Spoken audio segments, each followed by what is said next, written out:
But when it does match up to what we're doing and with someone else, it becomes like an unbelievable Well, vehicle. this fits into the narrative, right? There is a housing shortage. It's all everyone seems to be talking about these days. And lo and behold, new supply can help with that and help with keeping costs down and so forth. And it seems like these sort of incentives really do work. Yeah, I'm really impressed with what the government has created on certain things like this. I think these are super favorable if you're wanting people to invest into neighborhoods, into real estate, to create housing. These are real solutions rather than rent restrictions. Yeah, I mean, these are ways to really spur development, to create opportunity, to create jobs, to improve neighborhoods. Like, it really works. I think that's part of the reason I think the Big Beautiful Bill, at least on opportunity zones, had bipartisan support. Yeah. And so it had so much success and impact. And I don't even think many people believed in it or understood it. And you had still like 80 or 90% naysayers.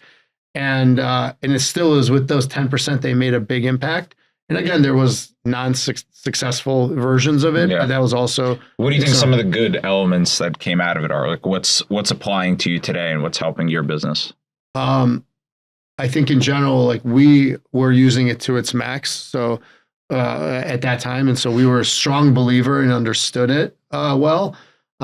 They continued to evolve it and improve it, and so we've seen significant improvements on it.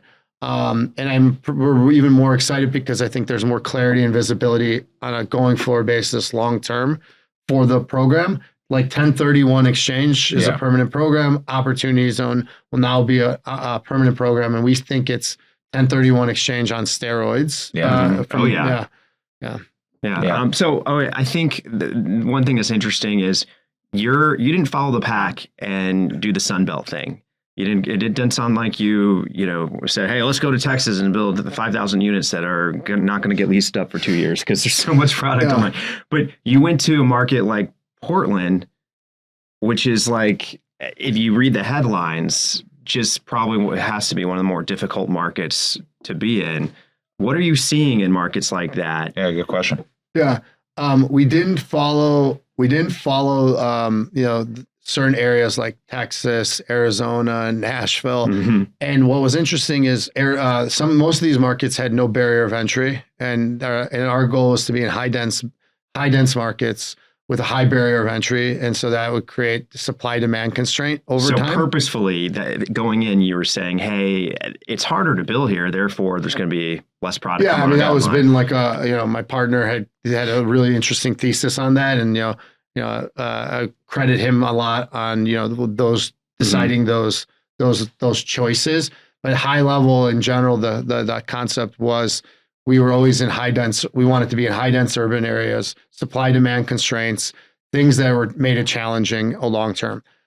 When we say Portland, we were actually like on the outskirts, so across the river in an area called Vancouver, Washington. So when people were kind of shifting out, it was like the bordering neighborhood, and that whole riverfront became now fully infilled and became unbelievable. And that's because you think some people were just moving out of the more crime-ridden sort of. Oh yeah, I think you saw the outward migration out of downtown Portland into, like, I would call like a suburb of Portland, but it's Vancouver, Washington. Got it. And that was an enterprise zone on top of an opportunity zone.